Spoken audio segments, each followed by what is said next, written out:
अभी ये overall point से आपको पता चलता है, जैसे हमने स्टार्टिंग में ही देखा था कि आपको एक क्लोज लूप साइकिल भी बनानी चाहिए, उस हिसाब से यहाँ पे अभी सेफ्टी मैनेजमेंट साइकिल भी ये बताता है आपको कि आपको क्या क्या करना चाहिए। जैसे हमने पहले ही कहा था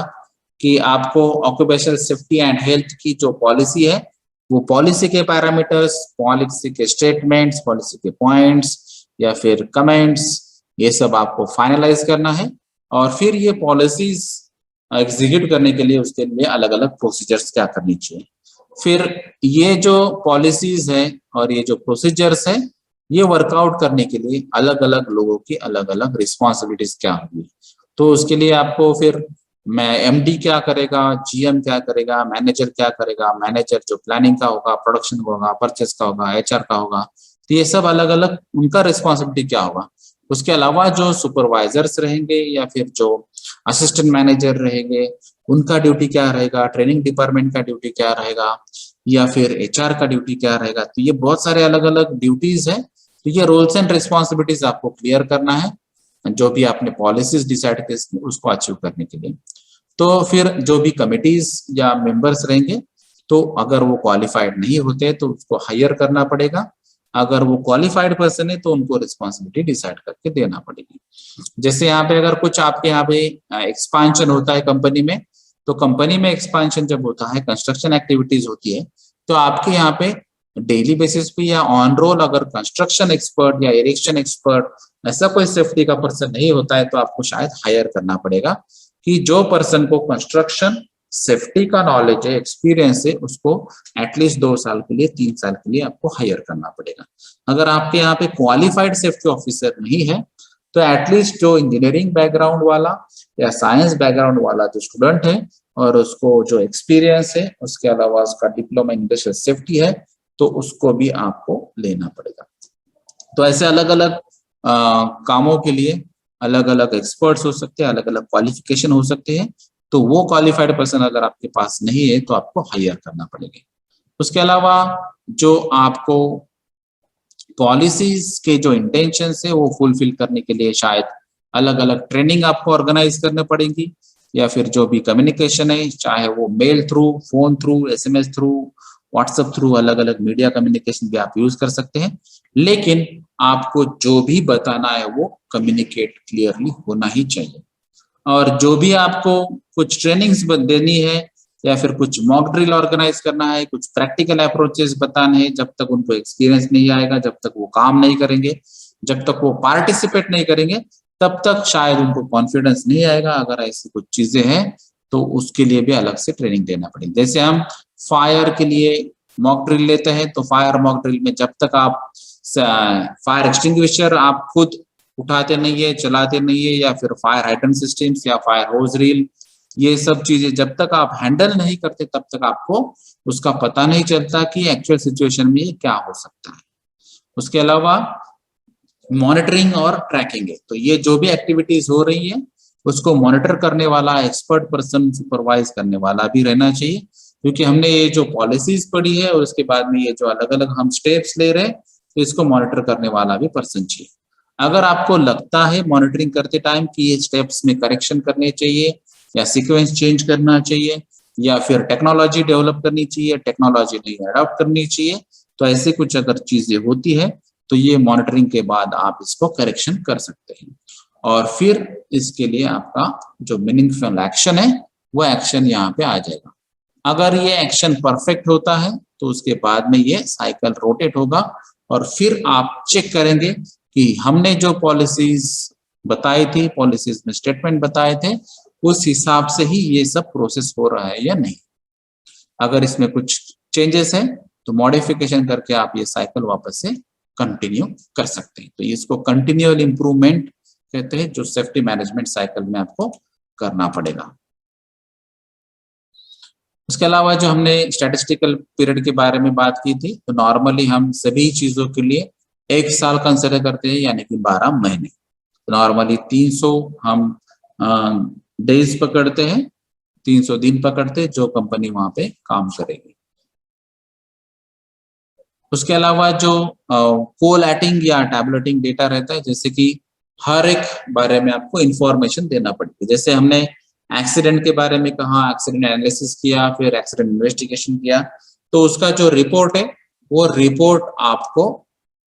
बनाना पड़ेगा और वो रिपोर्ट में सब डिटेल्स आपको देना पड़ेगी और वो रिपोर्ट जो है वो एज अ रिकॉर्ड रहेगा और सभी लोगों को ये पता चलेगा कि ये एक्चुअली जो एक्सीडेंट हो चुका था इसकी वजह से ये लॉसेस हो चुके हैं और इसी के बाद अभी ये एक्सीडेंट नहीं होना चाहिए या लॉसेस अवॉइड करना चाहिए, तो आपको ये स्टेप्स लेना है। तो ये इंफॉर्मेशन देना जरूरी है, तब तक आपको पता ही नहीं चलेगा या हर एक एम्प्लॉय को शायद आपको ये पता नहीं रहेगा कि एक्चुअली एक्सीडेंट्स में रिपोर्ट क्या आया है और आपको प्रिवेंटिव मेजर्स क्या लेने हैं। उसके बाद में जो एनालिसिस होता है या जो फाइलिंग होता है, तो ये बहुत सारे अलग अलग रिपोर्ट्स रहते हैं। कुछ कंपनीज में उनके खुद के फॉर्मेट रहते हैं और कई जगह सिर्फ जो गवर्नमेंट के एजेंसीज रहते हैं वो गवर्नमेंट के ऑडिटर्स या इंस्पेक्टर उनको बताए उस हिसाब से आपको ये रिकॉर्ड्स बनाना पड़ते हैं। कुछ जगह आपको कार्ड यहाँ पे यूज करते हैं और कार्ड थ्रू आपको इंफॉर्मेशन मिल सकती है। अगर आपका कोई स्पेसिफिक कार्ड नंबर रहेगा, आपका स्पेसिफिक कार्ड रहेगा, उसके बेसिस पे भी आपको इंफॉर्मेशन मिल सकते हैं। तो अब आज की डेट में अलग अलग एग्जाम्पल्स है, जैसे आप शायद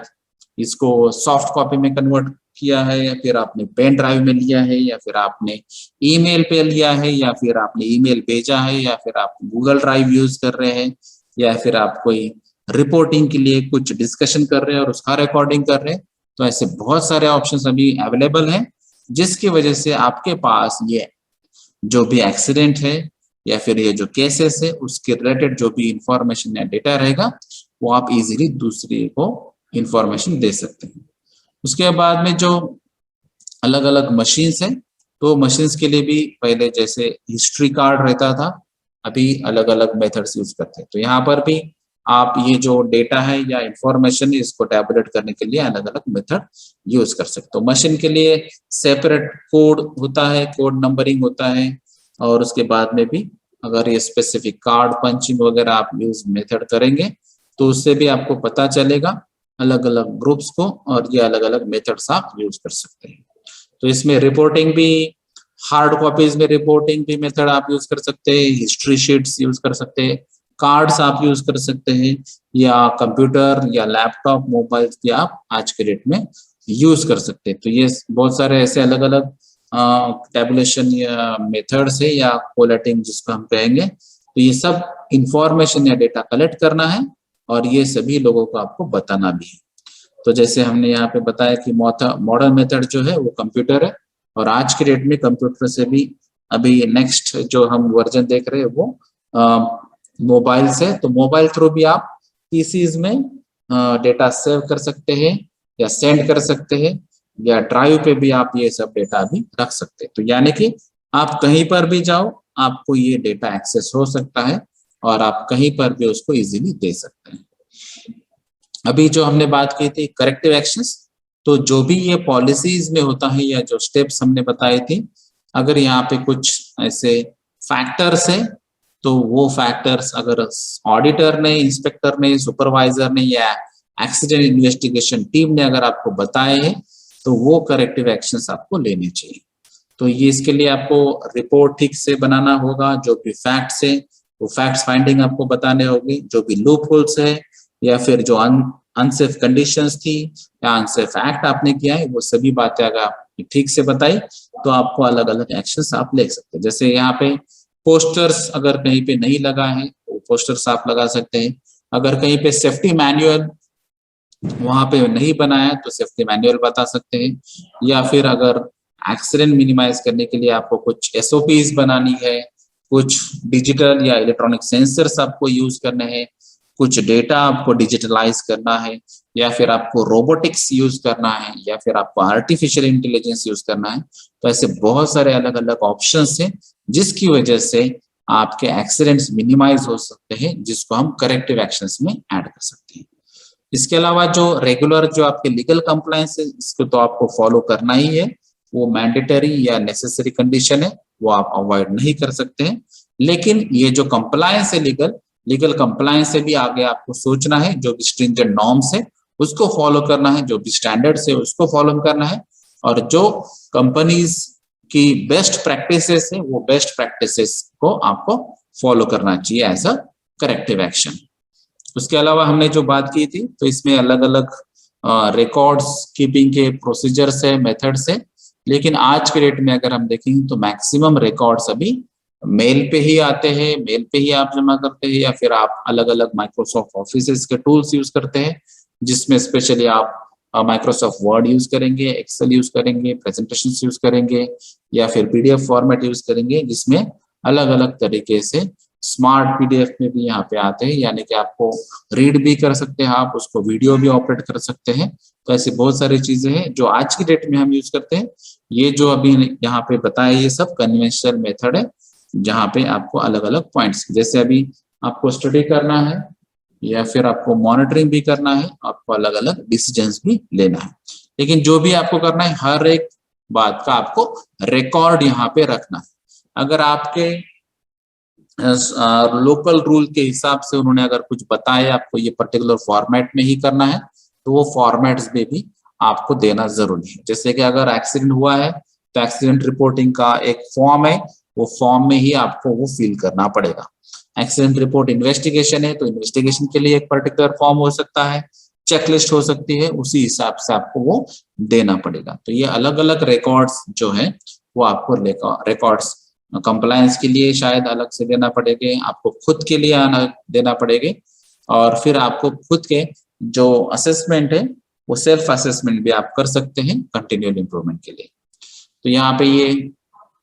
कुछ ग्राफ है जो आपको बताता है कि ऑक्यूपेशनल फैटल एक्सीडेंट्स के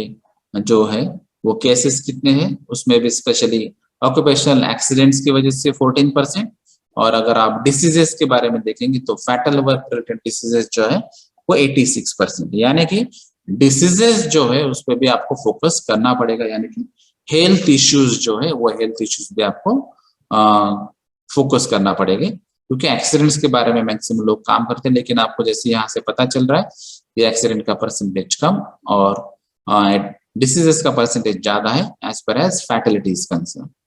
उसके अलावा जो है ग्लोबल कंपेंसेशन अगर आप देखेंगे कॉस्टिंग पॉइंट ऑफ व्यू, तो इसमें